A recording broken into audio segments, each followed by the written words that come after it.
What is going on, guys? So Volkswagen recently announced the Mark 8 Golf R. I'm so used to saying the Mark 7 Golf R, but I am a Mark 7 channel. So to be consistent, I would like to just kind of talk about the Mark 8 and my opinions of it. Whether or not the opinion is important or if it matters, it's another story. But concerning I am a Mark 7 owner, let's go ahead and just talk about the Mark 8 right now. It is a 4-minute trailer or a teaser. So we'll go ahead and just play it right now. And while the trailer is playing, I want to talk about the specs.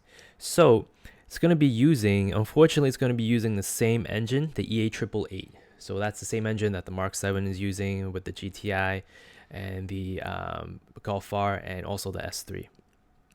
But it's going to be 315 in horsepower and 310 in torque. So that's a slight bump over the previous generation. I'm not quite sure if it's going to be using the same IS38 turbo. Judging from the slight horsepower bump and the slight torque increase, it might be just the same turbocharger with the retune or some forged internals or whatnot. But as we're looking into it, you can tell it's a pretty nice vehicle. Definitely a nice redesign, sleeker in my opinion. Um, it's an evolutionary change, not a total redesign. So you see a lot of similarities between the previous generation. All right. But one key thing is it has their own version of torque vectoring. I always thought the Mark 7 had some sort of like some type of torque vectoring system, but it might just be some fancy words in terms of the new redesign or new generation of Haldex for motion.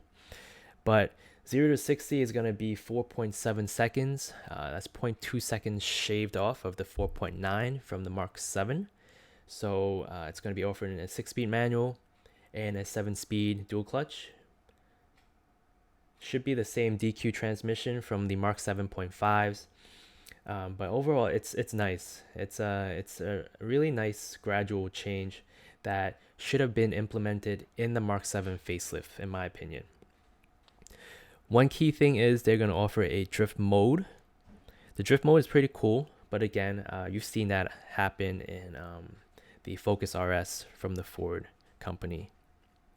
But as we move on to it, there's a couple of things I want to go ahead to dive into, whether or not it's the things I like or the things I kind of dislike, and my overall final opinions of it before the actual release, which is going to be a 2022 model, but released at the end of 2021, so a year from now, or maybe just like maybe 10 months from now. But as you can see, this is their own the VW USA's teaser trailer of the Volkswagen R's torque vectoring system. All right, so you're detecting grip. It's going to go ahead and send the torque on the outside wheel to go ahead and just bring you back in. Overall, the interior is, I think, one of the biggest changes of the Golf R. Judging from the Mark 6 to the Mark 7, there's like a similarity between both generations interior, but overall the Mark 8 is going to have crazy different seats, sports seats, and also a different head unit. The digital dash, it's going to be in a way pretty much redesigned. Different steering wheel, as you can tell, and that's an R button right there, which I think is pretty cool. But again, I think that was already implemented in the Veloster N with the N button.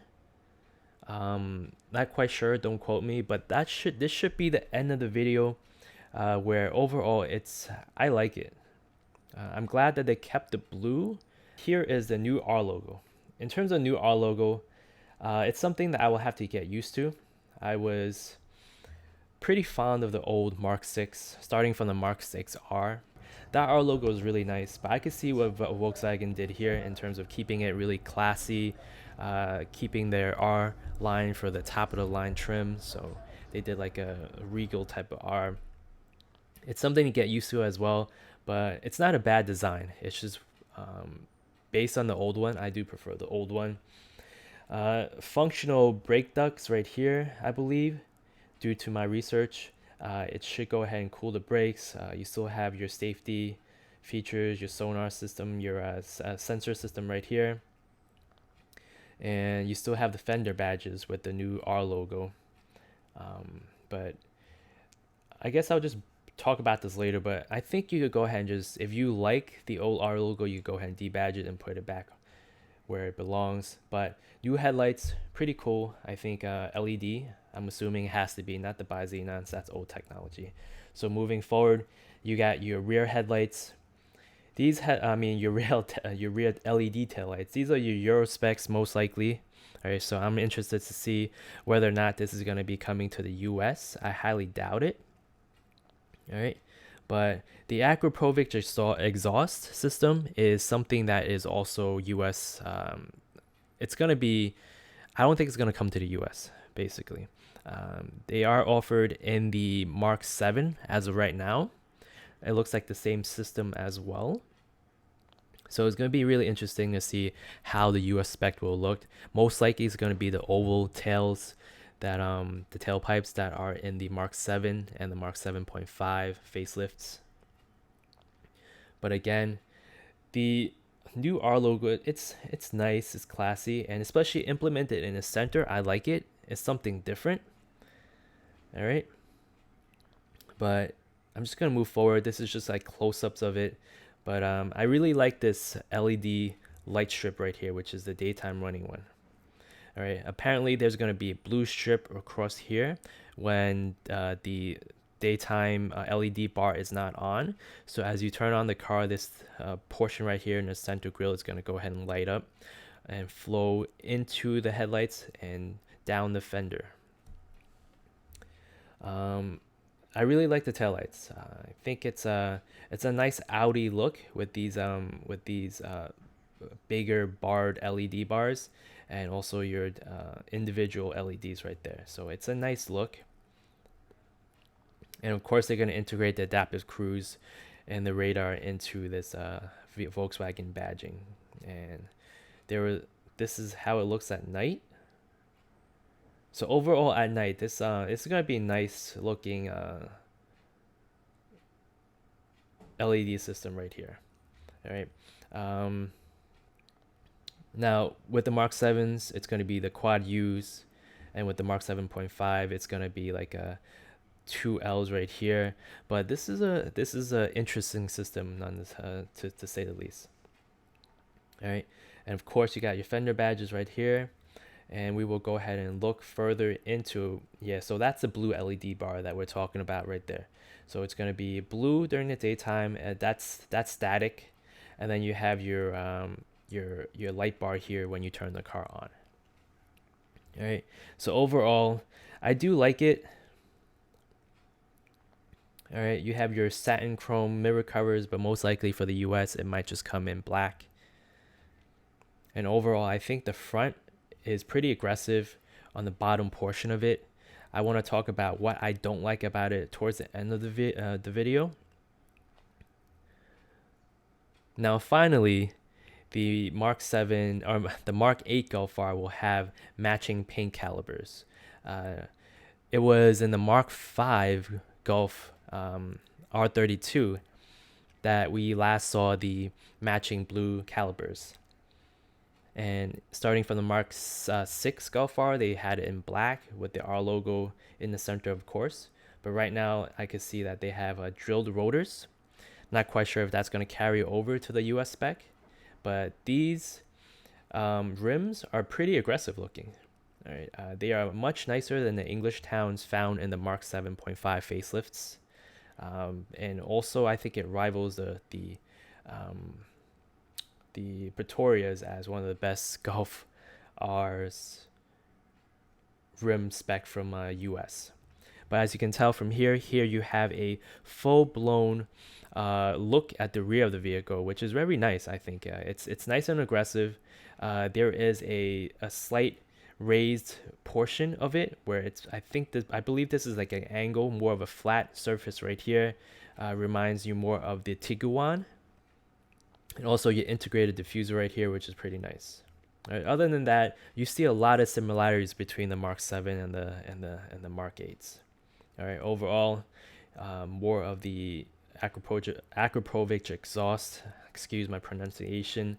But let's go ahead and just talk about the side of the vehicle is very sleek, as you can tell. All right, they're trying to say it's very aerodynamic and your torque vectoring and whatnot, but let's go ahead and just move on to the interior. Now the interior, I have a few notes about it. Judging from here, you have the R logo right here. I don't believe this is illuminated. It's just kind of like the lighting feature of it, but it'll be pretty cool if it's illuminated. All right, the rear, you don't see any piping. Just gonna wait until the street cleaning is done. But the rear, unlike the Mark 7.5s, there should be some gray piping. I think it's really just a black interior right here. I think they should go ahead and just do some color contrasting and kind of lighten up the R in the interior. But climate control is well integrated within here. It looks very sleek, but along with other German cars right there, like the Mercedes and the BMWs, you see the ambient lighting playing a huge key factor in the interior right now. So good news is it seems like the Mark 7 or Mark 8 Golf Rs will have the ambient lighting bar on the rear passenger doors as well. So it's going to extend from the front to the rear, which is pretty cool. And most importantly, now they have the sports seats for the Mark 7, for the Mark 8 GTIs and the Mark 8 Rs. In the GTIs, is going to go ahead and have a GTI emboss or the embroidered R like you see here. Whether or not it's going to be a plus or a minus or a pro versus con, the integrated headrests, it's going to be a nice sporty look. But what I'm used to is having a camera system mounted on the detachable headrests on the Mark 6 and the Mark 7. So this might be a problem. But overall, it does give a more aggressive interior sporty look for the car in general. All right, so the steering wheel looks pretty cluttered, as you can see from here. It's going to be easy to adapt to anyway.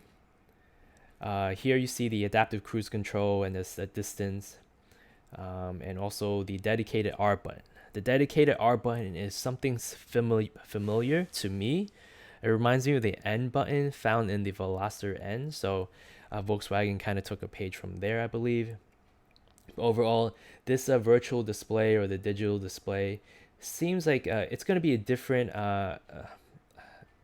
UI, I'm guessing, but it looks like the same type of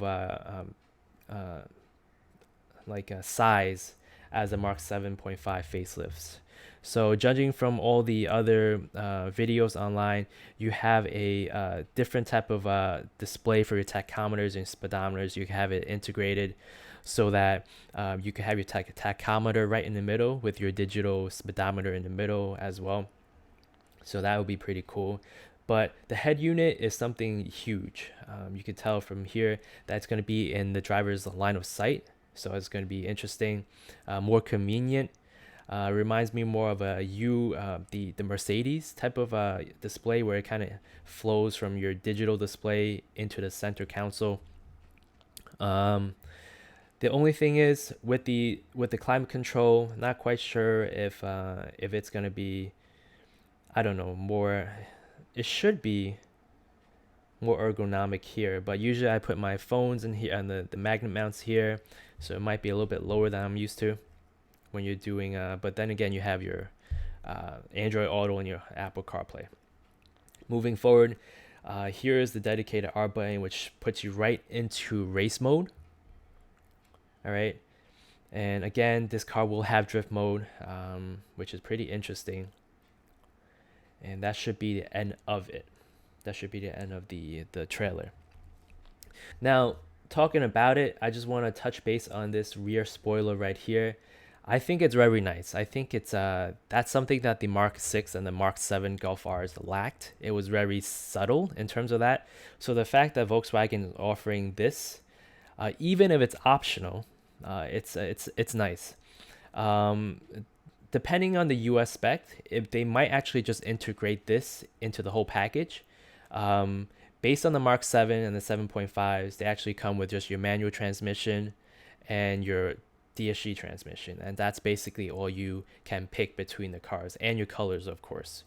But with the Mark 8s, they might go ahead and just keep the same type of marketing, where you could pick between the 6-speed and the 7-speed. Other than that, the DCC, and the navigation, it's going to be integrated into the system, so you are going to be paying the premium for it. There's no option like the Mark 6 where you could opt out for the sunroof. Speaking of the sunroof, the Mark 8 will have a sunroof coming to the US.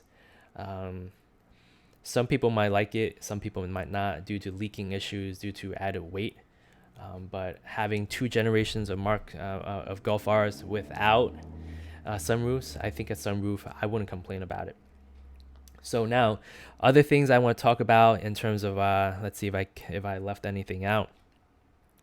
Again, the steering wheel design, I think it's pretty cool. I like it.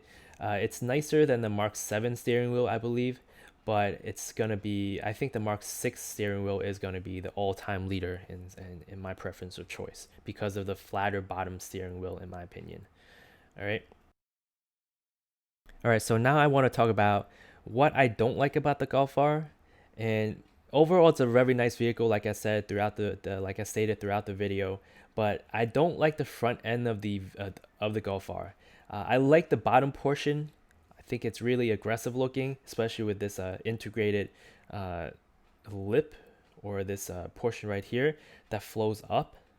That makes it a little bit more aggressive. But I don't like the design of the lights. I like the light bar. I think it's really nice. But the lights itself, the housing, it's very it's too sleek in my opinion, or it's not aggressive enough.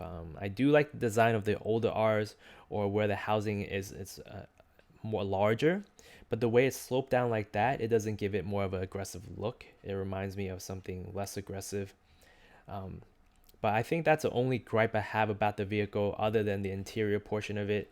The interior portion of it, I am a little bit disappointed with this electronic shifter unit.